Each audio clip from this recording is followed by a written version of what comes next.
So, Tom Clancy's Ghost Recon Breakpoint has been out since October 1st, 2019, and shall we say that the game has not been received particularly well. Going to Metacritic, you'll see that the reviews that are out right now from critics, they've given the game relatively low scores, and then we've got user reviews that sort of match the general sentiment out there right now that this game is just completely marred by its focus on monetization rather than its focus on making a proper Ghost Recon game. There is the fact that this game comes with a myriad of editions, from the $60 base edition that is basically the incomplete edition all the way up to the $190 collector's edition with the statue alongside various content that's been removed from the base game, as well as, early access, quote on and so forth. And then that topped with the microtransactions is where this game really gets egregious. And you can see right here scrolling down through this Reddit thread that highlighted just some of the microtransactions pages featured in the game. You can buy everything from actual weapons, weapon attachments, skins and camo for your attire and gear, the blueprints to actually make the weapons, you name it, it's all here, the vehicles. But perhaps most contentious of all, the most pay-to-win element of all is this right here, the time savers that allows you to get skills, crafting materials, and weapon upgrades just by paying up front with cash. By using real-world money, you can just pay your way to victory. And this is something that's just seen as in very poor taste, and sure, it's something that the previous entry, Wildlands, did, but that doesn't make it alright, doesn't make it appropriate, especially nowadays when this stuff's getting more and more scrutinized. Now that brings us to this update provided by one of the Ubisoft community managers. This was posted, when was this posted? 3 days ago, so back in October 3rd, 2019. So, in regards to the microtransactions backlash, this is what Ubisoft had to say. Studio update. We have seen a lot of discussion on our in-game purchasable content and wish to address it for our players. Overall philosophy, this should be good. With Ghost Recon Breakpoint, we always aimed at offering a fair and rewarding experience to our players however they want to experience our game, in solo, co-op, PvE, or PvP. Right. Take one gander at this nonsense and tell me that was actually their main goal. Tell me with a straight face that, honest to God, fairness and fun was what they were aiming for first and foremost. The post continued, from the beginning, two key factors stood out as extremely important for the team. One, that Tom Clancy's Ghost Recon Breakpoint doesn't include any pay-to-win elements. Well, you've done a piss-poor job there. Number two, to make sure that players not choosing to engage with in-game purchases do not see their experience affected. Players will be able to unlock skills and get access to plenty of varied loot and items by simply playing the game. So that's the common excuse that game publishers and developers like to give, that technically you can earn everything in-game, but when the game is made to be purposely insufferable and exhausting to play, just extremely grindy, that's psychologically manipulating people to go ahead and make those purchases because it's just faster and more tolerable that way.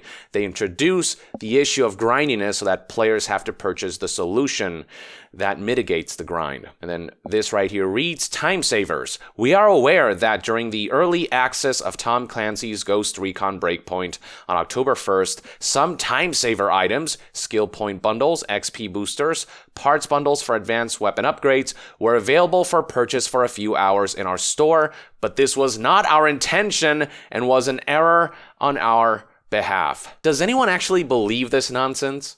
That this was all somehow an accident?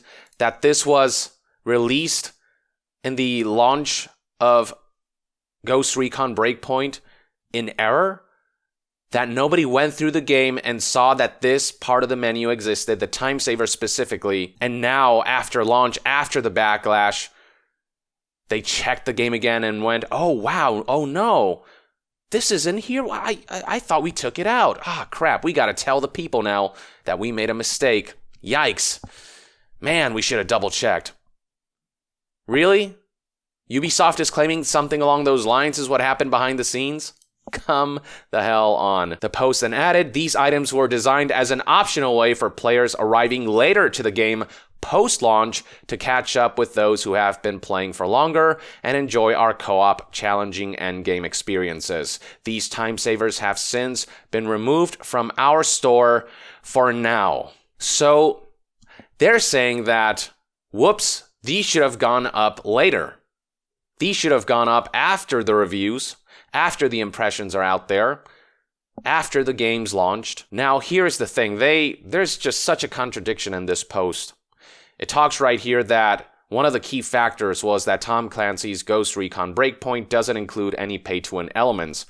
And yet they're saying right here that this is temporary, that the exclusion of the time savers is something that's for now, that they will be arriving later in the post-launch. So the pay-to-win elements that they say they're against is something that they're adding anyway down the line at some point. The impression that I get from all of this is that they purposely put the time savers out there just to see what the reaction would be like.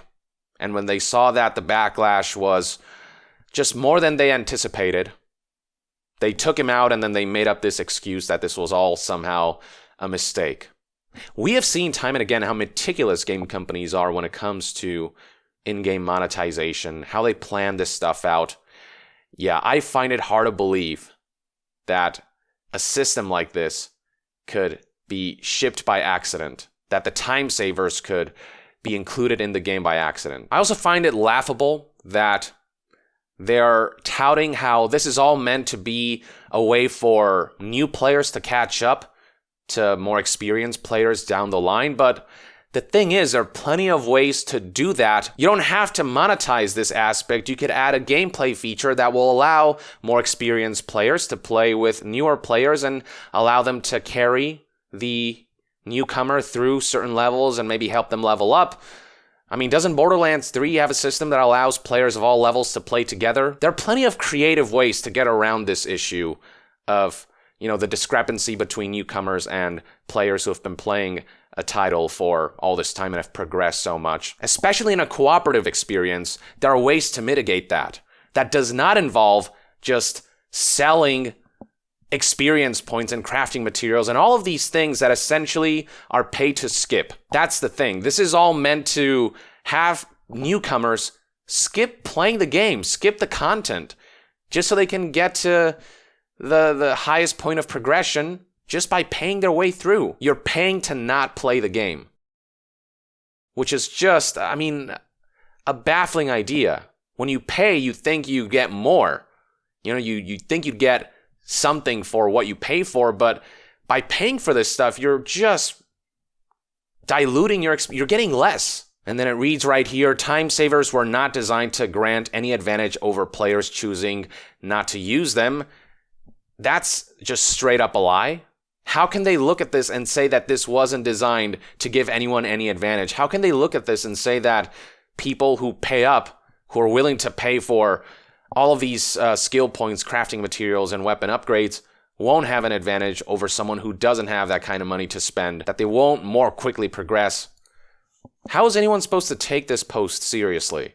Additionally, Ghost Recon PvP has been carefully balanced to ensure that no matter your experience as a player, no one has a critical advantage based on their progression. I mean, the PvP is besides the point. I don't know how the PvP is balanced, but the fact remains that even in the cooperative experience, you can engage in this stuff and just look better, have more gear, more weapons than your cohorts by paying your way through.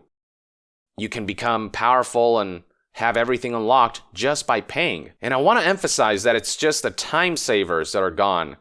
Everything else, the weapons, the vehicles, the attachments, the skins, all of the other microtransactions elements are intact. So you can still buy certain weapons. You can still buy the in-game currency here, the scale credits. This is the currency you earn by completing in-game missions. Well, if you don't feel like doing missions and, there's weapons and items in the game that you want to obtain immediately, you can just pay your way through just pay for the in-game currency and buy out the in-game shops. The Maria shop in Erewhon and whatever. Live game updates. Tom Clancy's Ghost Recon Breakpoint is a live game and will grow over time as we listen to players' feedback. We will continue to evaluate the game's performance and provide updates on all aspects of our game, including balancing RPG elements, dev Q&As, etc., on a regular basis that can be found here. We hope this clarifies any confusion caused, and we thank you for taking the time to read this update. Please continue to share your feedback with us. We highly appreciate the time you take to share your experiences with our game. Our team will be monitoring the game's economy and balancing carefully. This is why I hate the live service model. It gives game developers and publishers leeway to not launch a game in an appropriate state. It's only down the line that they'll maybe balance things out.